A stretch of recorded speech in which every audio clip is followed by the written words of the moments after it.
I've put off filming this video for 2 weeks at this point.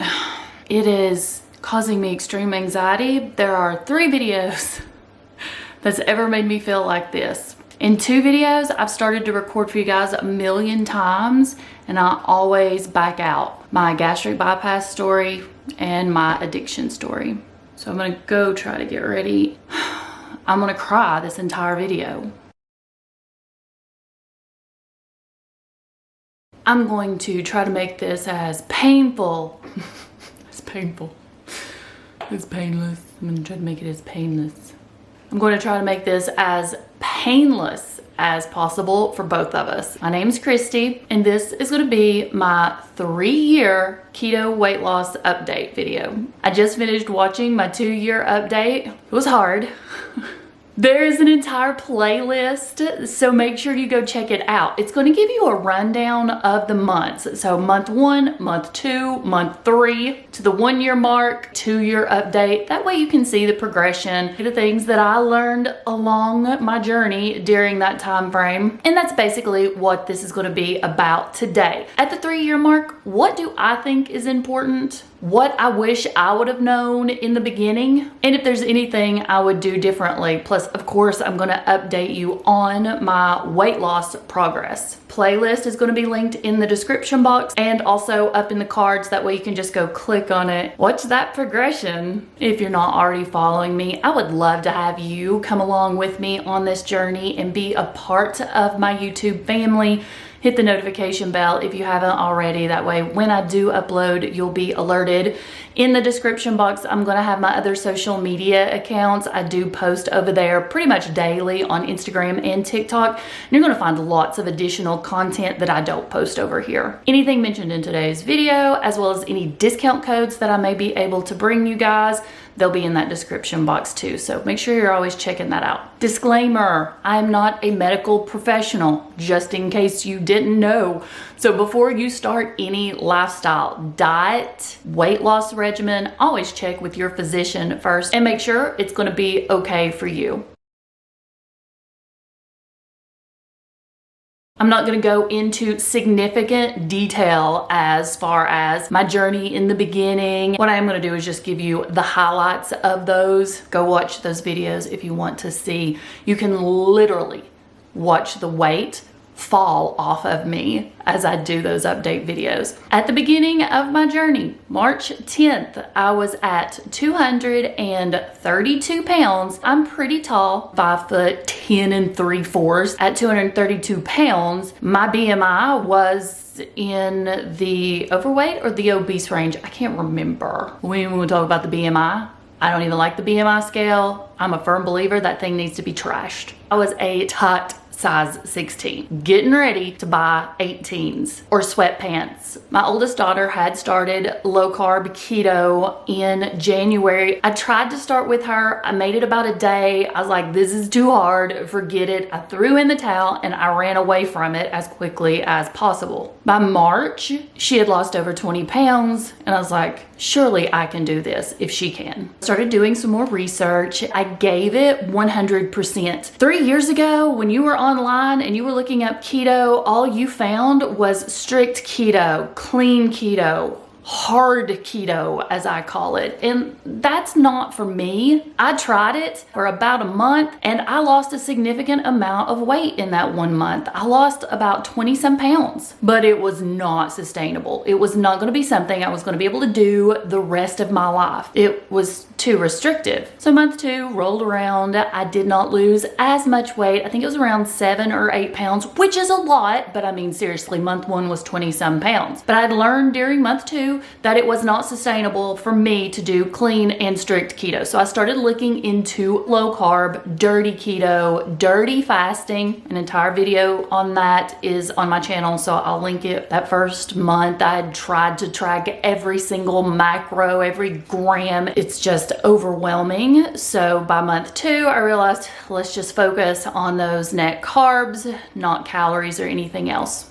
Month 3, I didn't lose a pound, not a single pound. Now, lucky for me, I took measurements and pictures. So even though I didn't lose a pound on month 3, I lost 3 inches from my waist. That's a massive, massive amount to lose from your waist. My goal was not a time frame. I had realized that everyone's journey was going to be different, so I couldn't compare myself to those perfect people that I was seeing on social media. The only thing I did was set a weight loss goal of getting to 185 pounds, which would still leave me in the overweight range.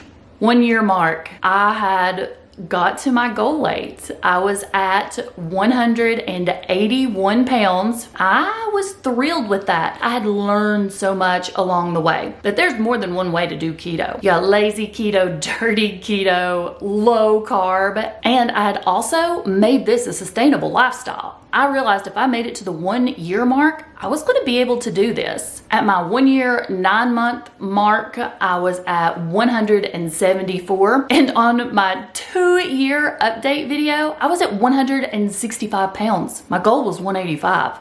I was 20 pounds below that, and I was not starving myself. I didn't count calories. The only thing I focused on was net carbs and staying between 25-30 once I got below my initial goal. Now, when I was in active weight loss mode, I stayed at around 20 or under net carbs a day. Also, at about the 2 year mark, I had this confidence. I realized that not only could I do this for the rest of my life, I also realized I didn't have to listen to everybody else, because everybody else's advice was pretty much clean keto, strict keto. You can't eat that. That's not keto. I didn't need people to police me. Tons of research later, I realized that keto is not a food. So when people say, oh, you eat peanut butter, that's not keto. Keto is ketosis. Your body is in ketosis. You can eat whatever you want if you're staying in ketosis, burning fat as fuel instead of carbs and glucose. So if that means I have the occasional cookie, cake at a birthday party, that may knock me out of ketosis, but I'm going to be able to get right back in and continue to burn fat as fuel because I've been doing this for 2 years. So no specific food is keto. Keto just means your body's in a state of ketosis. Once I had that little switch flip in my head, it was like this weight had just been lifted off of my chest. Like there wasn't all this pressure on me to be perfect. Do what works best for you. Of course, we're all going to be different. If clean keto works for you, then great. If dirty keto or low carb or lazy keto works for you, then do it. If it's Weight Watchers, so be it. Do what works for you. It's no big deal if you have pasta occasionally. It's a lifestyle. You want it to be sustainable and you don't want to deprive yourself. So this brings me to the hard part of this video. This is the 3 year update and a lot has changed. I have always been a firm believer that everything happens for a reason, whether it's good or bad. At the 2.5 year mark, I had to go get some labs done. I was feeling a little rundown, but honestly, I was working a lot. I just thought it was my anemia and I needed to get some iron infusions. I got my lab work back and everything looked really good except for my fasting blood sugar was 300. And I knew that that could not be right. Something had to be off. I was eventually diagnosed as a type 1 diabetic. My previous lab work was fine. I am now a type 1 diabetic that is insulin dependent. I have to take long-lasting insulin every day and insulin with every single meal or to control my blood sugar. So I am on 2 different types. It has been an extremely difficult adjustment. It's been 6 months at this point. I just had a breakdown again last night. Every time I think, okay, I'm fine. I've accepted this diagnosis. It's like a punch in the gut and I have this little mini breakdown and I'm just like, I want my life back. I just want to be back to normal and I need to learn to accept that this is my new normal. Like I said, I do believe and always have that everything happens for a reason. I believe that I was led down the path of a low carb lifestyle 3 years ago because this was in my future. And if I had not started that low carb lifestyle, I don't know if I would have been able to have made this transition. I hate to say as easily as I have, but at least I know what to eat. I know what I'm supposed to do. I know how to control those numbers somewhat, if that makes sense. Because listen, I've not been a pancreas my entire life. I've had a pancreas that functions. Now I have to be the pancreas, and it's hard. Weight-wise, where am I at this point at the 3-year mark, you ask? Well, I'm at 155 pounds. Not because I want to be, and it's not because I'm diabetic. I get that a lot. Well, you lost so much weight because you are a type 1 diabetic. What happened was I was diagnosed as a type 1 diabetic, and I had no other choice but to completely clean up my diet. Those occasional moments where I would have birthday cake and things like that before type 1 diabetes has been completely eliminated. Because for me, that's no longer an option. I don't want to eat that piece of cake and then have to take 30 units of insulin to control my blood sugar. So within that 1-year time frame, I've lost an additional 10 pounds. This is the most important part of the video. Let me tell you my tips, my tricks, my hacks, what I've learned, what I wish I would have known in the beginning. No food is keto and not keto. Keto means your body's in a state of ketosis and you're burning fat as fuel. Stay in ketosis, that's what matters most. And taking exogenous ketones does not make you burn fat. Those little packets that cost like, $160, you don't need those. That may give you energy, and some, if they're really good exogenous ketones, they can help curb your appetite, but they're not going to make you burn fat. You're going to get your body into a state of ketosis by keeping your carb count low, and then you're going to naturally produce those ketones and burn fat. So don't waste your money on those little fruity packets. You don't need to be perfect to be successful. That's not only true for a low carb lifestyle, that's true for everything in your life. Take it from Mama Kristi. You don't have to be perfect, be consistent. If you fall off plan, just get right back up and start again. If you're just starting out, take pictures and take measurements. There will be weight loss stalls. Even when that scale's not moving, you could be losing inches. Do this step in the beginning. Don't wait till month 3 or 4. Take your collagen. You don't want your hair to fall out. And even when it does, if you're taking your collagen, you're already gonna have started new hair growth. My doctor is the one that told me to take collagen. He physically told me by holding up the canister to take perfect keto collagen. I always have them linked below with a discount code. I'm a firm believer in collagen. It's great for your hair. It's great for skin. It's great for joints. It's good for your nails.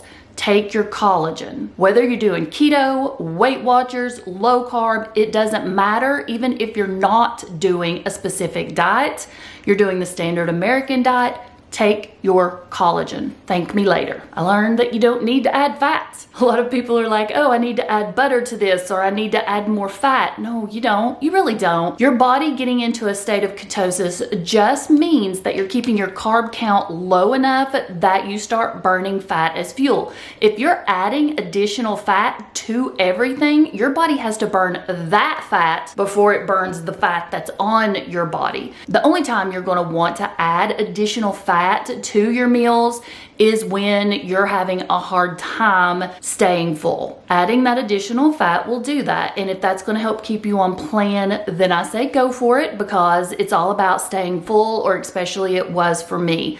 I don't add tons of fat to my food anymore. And the most important lesson that I learned in the past year was life is short, and you don't know when things are going to change, whether they're good or bad. Don't deprive yourself. Don't be hard on yourself. Be forgiving. Have the piece of cake at your granddaughter's birthday party. Enjoy the cotton candy at the circus if you only go once a year. Don't make this 2-month-long binge fest out of anything, but don't sit and deprive yourself, because you don't know what's around the corner. Could be type 1 diabetes, and then that's not an option for you anymore. But life is short, guys.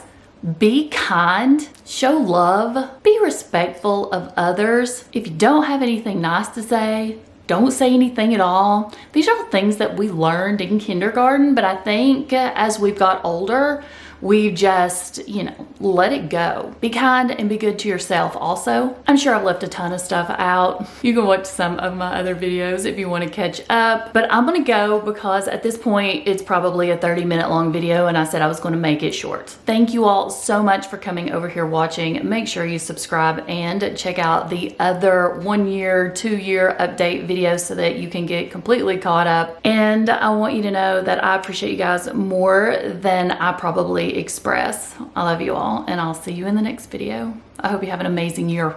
Bye.